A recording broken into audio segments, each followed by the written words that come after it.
Arlène, Marco et Jean-Claude sommes très heureux de te présenter aujourd'hui L'homme est justifié. Les références sont Jacques 2, versets 21 à 24, 1 Timothée 5, verset 8, et Luc 8, verset 19 à 21. Je reprends. Jacques 2, verset 21 à 24, 1 Timothée 5, verset 8, et Luc 8, verset 19 à 21. Tu as noté? Tu mets les éléments pour la page. Maintenant, prions. Seigneur,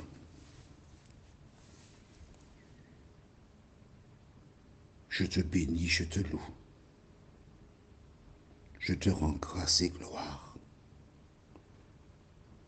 pour l'honneur que tu me fais de présenter la vérité à tes enfants. Ô mon Dieu, à travers cet enregistrement, tu me parles, tu m'éclaires, et vraiment, Saint-Esprit, tu m'as permis de toucher du doigt la réalité. Merci. Que tes enfants, Seigneur, commencent à apprendre à te connaître. Nous t'en prions.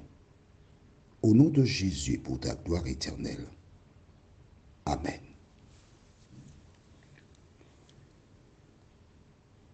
Rappelle-toi, nous allons relire les textes de la dernière fois. Jacques 2, versets 14 et 20. Pourquoi? Tout simplement parce que si de nouvelles personnes arrivent, elles sachent de quoi il en ressort. D'accord? Mais si. Lisons. Mes frères, que sert-il à quelqu'un de dire qu'il a la foi s'il n'a pas les œuvres? La foi peut-elle le sauver?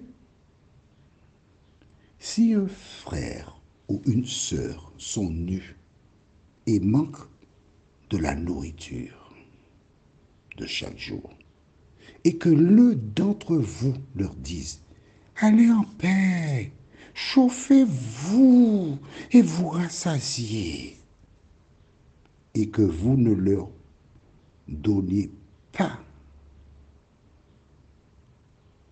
ce qui est nécessaire au corps, à quoi cela sert-il? Il en est ainsi de la foi. Si elle n'a pas les œuvres, elle est morte en elle-même. Mais quelqu'un dira, toi, tu as la foi, et moi, j'ai les œuvres. Montre-moi ta foi sans les œuvres, et moi, je te montrerai la foi par mes œuvres. Tu crois qu'il y a un seul Dieu? Tu fais bien. Les démons le croient aussi, et ils tremblent. Veux-tu savoir, ô homme vain, que la foi sans les œuvres est inutile? La foi sans les œuvres est inutile. C'est bien expliqué, mais je vais te donner encore une explication fort intéressante. As-tu un permis de conduire? Oui, d'accord. Comment obtient-on le permis? Il te faut avoir le code et ensuite la conduite, la théorie et la pratique. Les deux sont indissociables. La foi sans les œuvres est morte. Et c'est ce que Jésus a démontré à travers le récit du bon samaritain. Alors, nos références pour ce jour, on va jusqu'au verset 24. Abraham, notre Père, ne fut-il pas justifié par les œuvres lorsqu'il offrit son fils Isaac sur l'autel?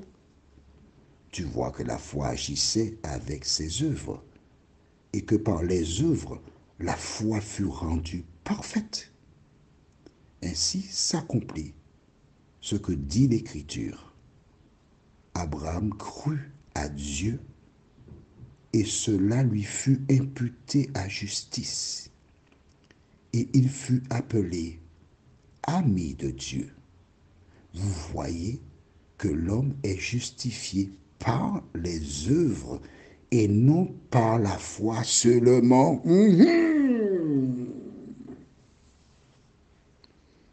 Beaucoup de personnes déclarent, crois au Seigneur Jésus, tu seras sauvé. Dès que tu as cru en Jésus, tu es sauvé. C'est pas vrai.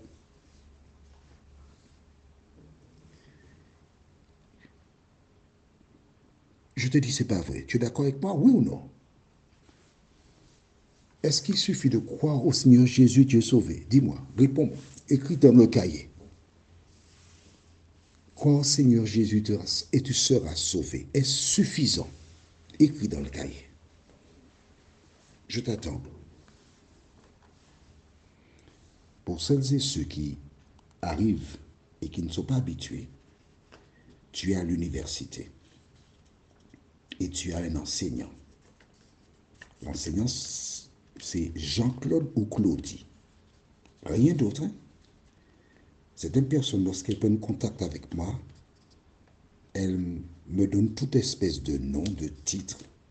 Je ne me reconnais pas là-dedans.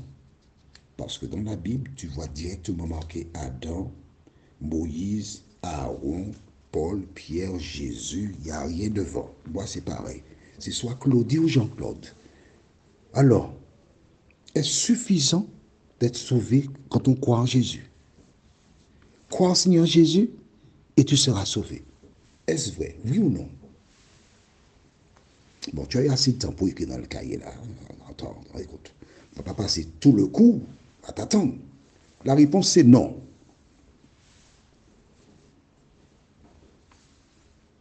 Ah bon, mais bien sûr. Écoute.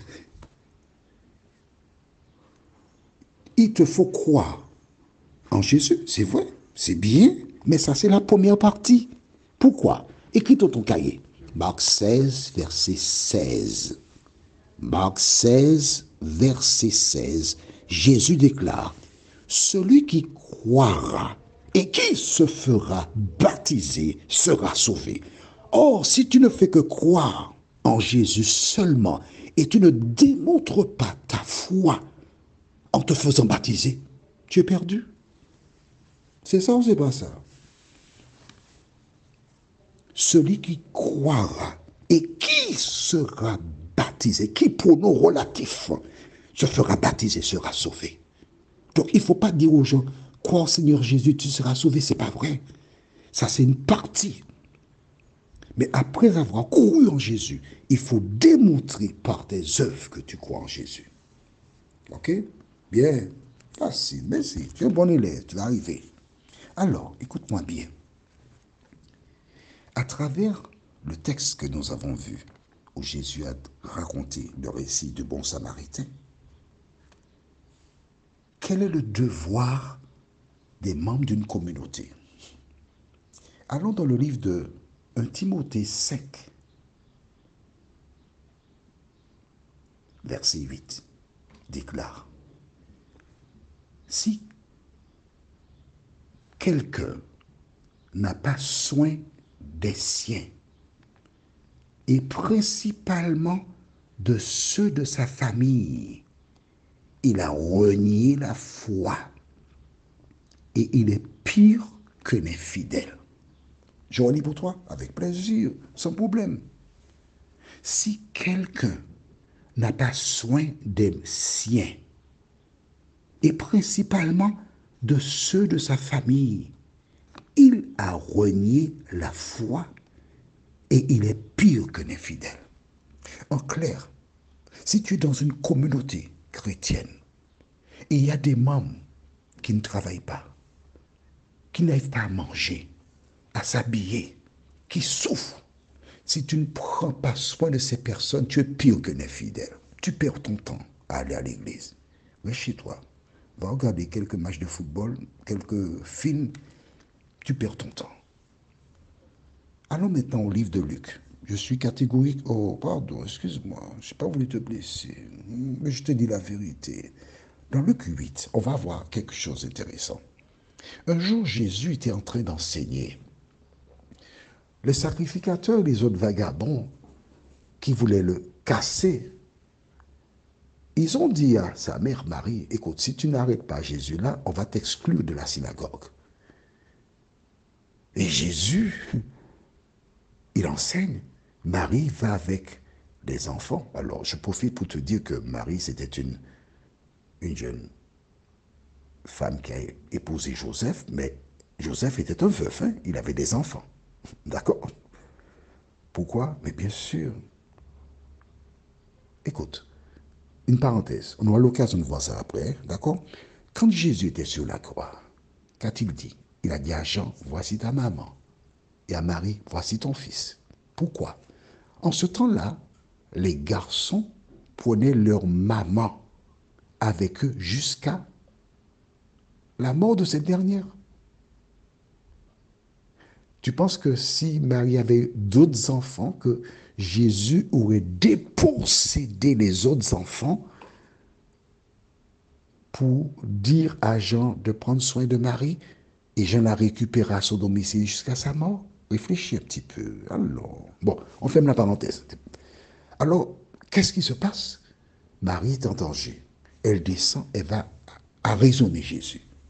Et là, nous allons dans le livre de Luc, chapitre 8, et nous lisons versets 19 à 21. La mère et les frères de Jésus vinrent le trouver, mais ils ne purent l'aborder à cause de la foule. On lui dit, ta mère et tes frères sont dehors, et ils désirent te voir. On s'arrête ici. Jésus sait pourquoi ils sont venus. Jésus sait pourquoi ils sont venus. Jésus est omniscient. Le diable a utilisé les sacrificateurs pour détruire la réunion. Et pendant que Jésus parle, on l'interrompt Jésus pour dire, arrête ce que tu fais là, ta maman t'appelle. Et nous lisons verset 21, mais il répondit, ma mère et mes frères, ce sont ceux qui écoutent la parole de Dieu et qui la mettent en pratique. Lorsqu'une personne qui se trouve dans ta communauté est en difficulté et que tu ne viens pas en aide, n'oublie pas cette parole de Jésus. Ta mère, ta soeur, tes frères sont ceux qui mettent la parole de Dieu en pratique.